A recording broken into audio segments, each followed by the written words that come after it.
bukti-bukti baru yang diperoleh dan ditemukan kecukupan alat bukti untuk menetapkan tersangka baru.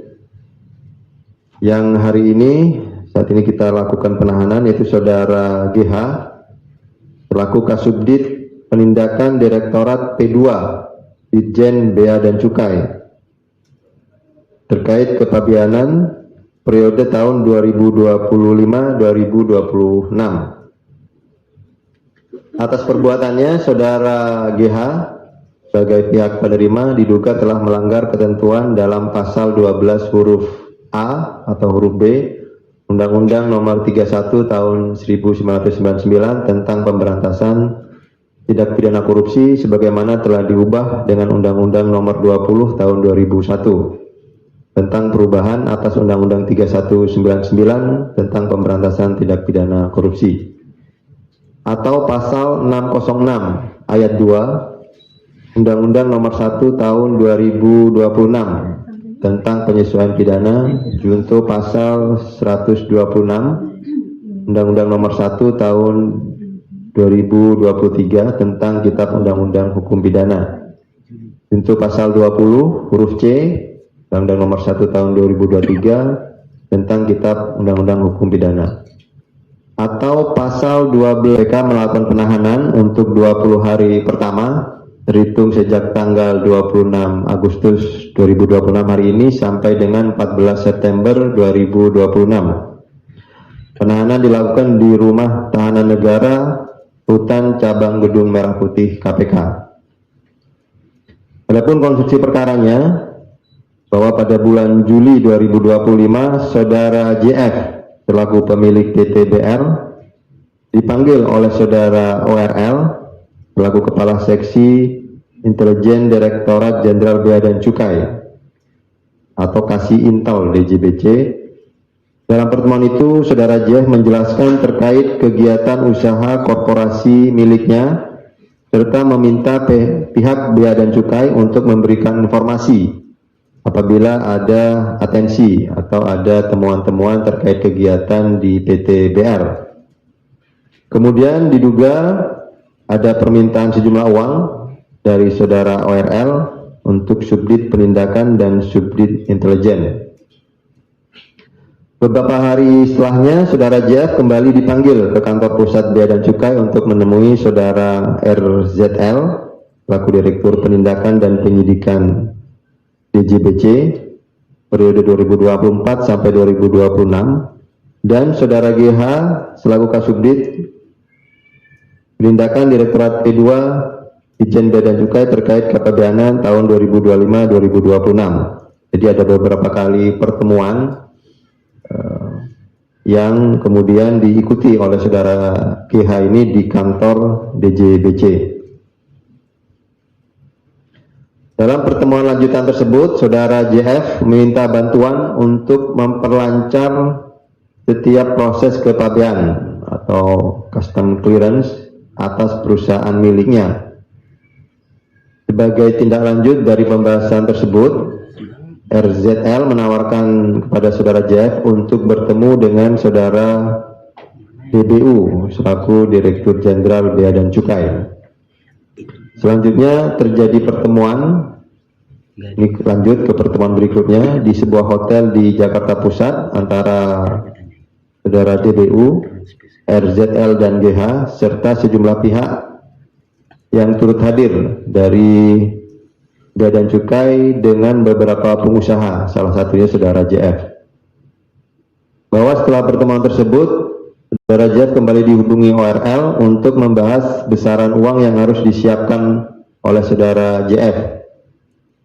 Adapun saudara RL menyampaikan sejumlah permintaan dengan nominal yang berbeda-beda, yakni untuk BC 1 senilai 2M, BC 2 sebesar 1M, dan BC 3 sejumlah 500 juta. Yang ini sebetulnya dokumen dan keterangan-keterangan para pihak sudah pernah disampaikan di persidangan sebelumnya di perkara pokok. Beberapa hari berselang, saudara RL mengubah nominal permintaan tersebut kepada saudara JF menjadi BC 1 senilai 3M, BC 2 sebesar 2M, dan BC 3 sejumlah 1M. Atas permintaan tersebut, saudara JF kemudian menyanggupi dan memerintahkan stafnya untuk menyetorkan jatah uang bulanan tadi sebagaimana diminta oleh saudara ORL dalam bentuk SGD untuk BC1, BC2, dan BC3 serta sejumlah pegawai di Subdit Intelijen termasuk ORL dan Subdit Penindakan.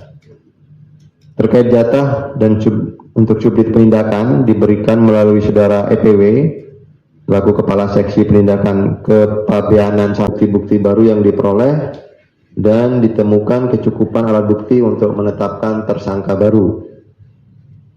Yang hari ini saat ini kita lakukan penahanan yaitu saudara GH selaku Kasubdit Penindakan Direktorat P2 Ditjen Bea dan Cukai terkait kepabeanan periode tahun 2025-2026. Atas perbuatannya, saudara GH sebagai pihak penerima diduga telah melanggar ketentuan dalam pasal 12 huruf A atau huruf B Undang-Undang Nomor 31 Tahun 1999 tentang pemberantasan tindak pidana korupsi sebagaimana telah diubah dengan Undang-Undang Nomor 20 Tahun 2001 tentang perubahan atas Undang-Undang 3199 tentang pemberantasan tindak pidana korupsi, atau pasal 606 ayat 2 Undang-Undang Nomor 1 Tahun 2026 tentang penyesuaian pidana junto pasal 126 Undang-Undang Nomor 1 Tahun 2023 tentang Kitab Undang-Undang Hukum Pidana junto pasal 20 huruf C Undang-Undang Nomor 1 Tahun 2023 tentang Kitab Undang-Undang Hukum Pidana, atau pasal 12 PK melakukan penahanan untuk 20 hari pertama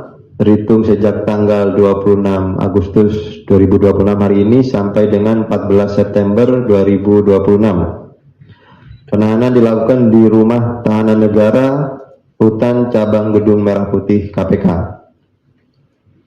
Adapun konstruksi perkaranya bahwa pada bulan Juli 2025 saudara JF selaku pemilik TTBR dipanggil oleh saudara ORL selaku Kepala Seksi Intelijen Direktorat Jenderal Bea dan Cukai atau Kasih Intel DJBC. Dalam pertemuan itu saudara JF menjelaskan terkait kegiatan usaha korporasi miliknya serta meminta pihak Bea dan Cukai untuk memberikan informasi apabila ada atensi atau ada temuan-temuan terkait kegiatan di TTBR. Kemudian diduga ada permintaan sejumlah uang dari saudara ORL untuk Subdit Penindakan dan Subdit Intelijen.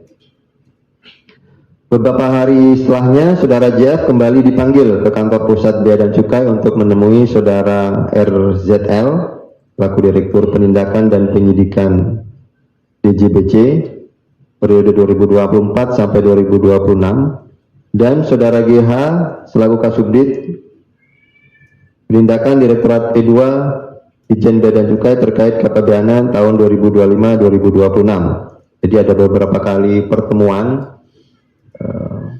yang kemudian diikuti oleh saudara GH ini di kantor DJBC. Dalam pertemuan lanjutan tersebut, saudara JF meminta bantuan untuk memperlancar setiap proses kepabeanan atau custom clearance atas perusahaan miliknya. Sebagai tindak lanjut dari pembahasan tersebut, RZL menawarkan kepada saudara JF untuk bertemu dengan saudara DBU selaku Direktur Jenderal Bea dan Cukai. Selanjutnya terjadi pertemuan, ini lanjut ke pertemuan berikutnya di sebuah hotel di Jakarta Pusat antara saudara DBU, RZL dan GH serta sejumlah pihak yang turut hadir dari Bea dan Cukai dengan beberapa pengusaha, salah satunya saudara JF. Bahwa setelah pertemuan tersebut, saudara JF kembali dihubungi ORL untuk membahas besaran uang yang harus disiapkan oleh saudara JF.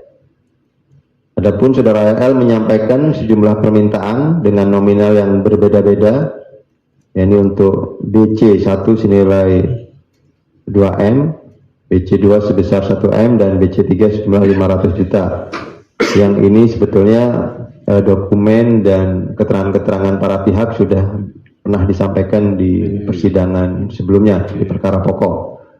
Beberapa hari berselang, saudara RL mengubah nominal permintaan tersebut kepada saudara JF menjadi BC1 senilai 3M, BC2 sebesar 2M, dan BC3 sejumlah 1M.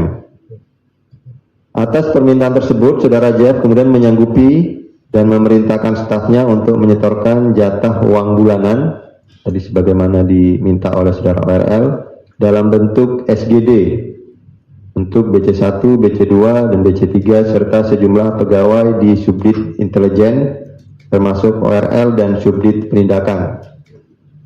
Terkait jatah dan untuk Subdit Penindakan diberikan melalui saudara EPW selaku Kepala Seksi Penindakan Kepabeanan 1